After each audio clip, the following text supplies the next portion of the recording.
The story of the Red Baron, a historical overview. The skies of World War I were unlike anything the history of warfare had ever seen. Soldiers had fought for centuries on land and sea, but in the early 20th century a new frontier opened: the sky. Among the first aviators to dominate this new battlefield was a young German pilot named Manfred von Richthofen, known famously as the Red Baron. His vivid red Fokker triplane became a fearsome symbol across war-torn Europe, and his unmatched record of 80 confirmed aerial victories cemented his legacy as one of the greatest fighter aces of all time. Beyond being a wartime hero, the Red Baron became a legend, a figure who represented both the romance and the brutality of the dawning age of aerial combat. This story delves into his rise from aristocratic cavalryman to the king of the skies, his tactics, struggles and philosophies, and ultimately the mystery surrounding his death. Through this journey, we'll examine how the Red Baron became an enduring cultural icon. Manfred von Richthofen was born on May 2, 1892, in Breslau, then part of the German Empire, now Wrocław, Poland. He grew up in an aristocratic Prussian family that instilled in him a sense of duty, discipline, and an affinity for adventure. From a young age, Manfred excelled in athletic activities like horseback riding, hunting, and gymnastics, a set of skills that would later serve him well as a pilot. Richthofen initially pursued a military career in line with his family's tradition. At the age of 11, he enrolled in a cadet school and eventually joined a cavalry regiment as an officer. However, the advent of trench warfare in World War I made cavalry units increasingly obsolete.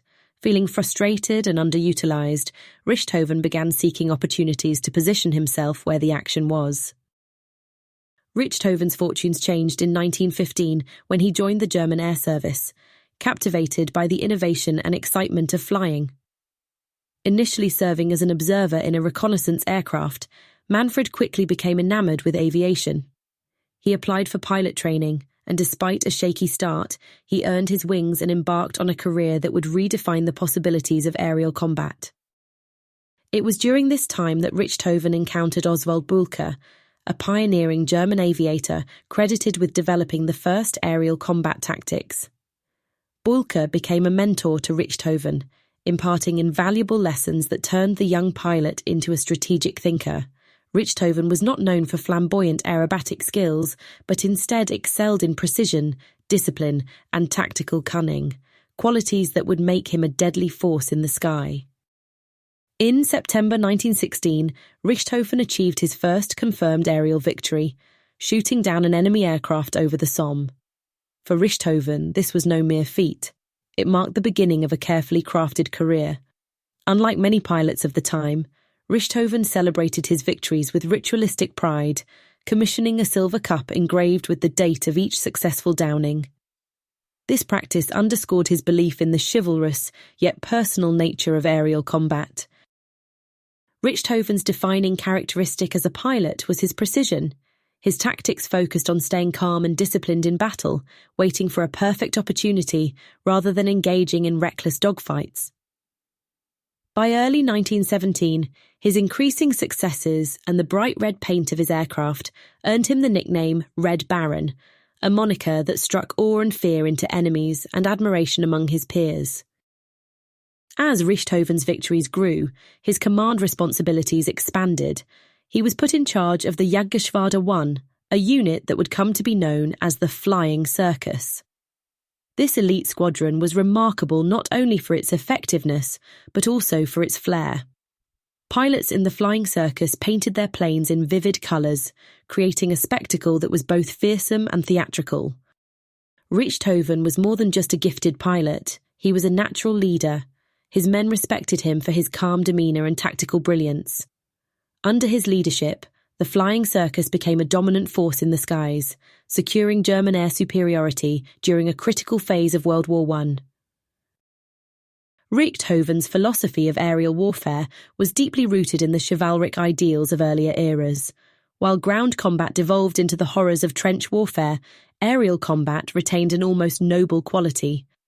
Pilots from opposing sides would often salute each other in the sky, and there was a mutual respect among aces, an acknowledgement of skill and courage. For Richthofen, every aerial duel was a matter of strategy and discipline.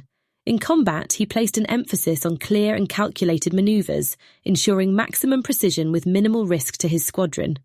However, this chivalric vision of air warfare was also a romanticization. The harsh realities of war were always present, even in the heights of the sky. Despite his success, Richthofen faced significant challenges as the war continued. In July 1917, he was gravely injured during a mission, suffering a gunshot wound to the head. Though he survived, the injury had lasting psychological and physical effects. His focus and confidence began to waver, and he became restless about the war's growing toll. Richthofen's own writings reveal a man increasingly disillusioned with the romantic notions of heroism that had initially driven him. He expressed an awareness of his mortality and a recognition that aerial combat, for all its chivalry, was ultimately a brutal and merciless task. Manfred von Richthofen met his end on April 21, 1918, during a mission over the Somme. In pursuit of a Canadian pilot, Richthofen crossed into enemy territory and came under heavy fire.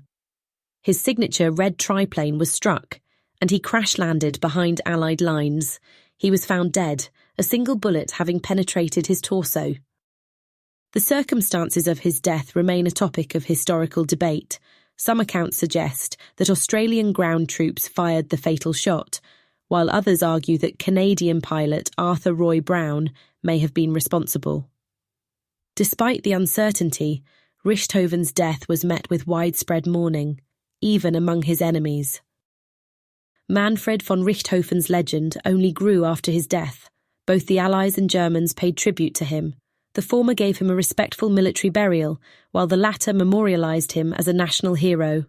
His story became a cornerstone of aviation history, inspiring numerous books, films, and even popular culture references. The Red Baron's legacy is a testament to the intersection of courage, skill, and the raw realities of war. His disciplined and methodical approach to flying, combined with his charismatic leadership, made him one of history's most remarkable wartime figures. Beyond warfare, his life symbolizes the transition to modern, mechanized conflict, a reflection of how technology forever changed the way humans fight. The story of the Red Baron is a compelling blend of heroism, innovation, and myth. Manfred von Richthofen was more than just an ace pilot. He was a symbol of an age when the airplane became a central player in warfare. His rise to fame, struggles with mortality, and untimely death humanized the mythological figure history remembers. Through his victories and his tribulations, the Red Baron exemplifies the duality of war, a mix of honor and hardship. For history enthusiasts, the tale of the Red Baron offers far more than an account of an expert fighter pilot. It is a window into a transformative period in history, where technological advances reshaped battlefields and gave rise to legends that continue to captivate us over a century later.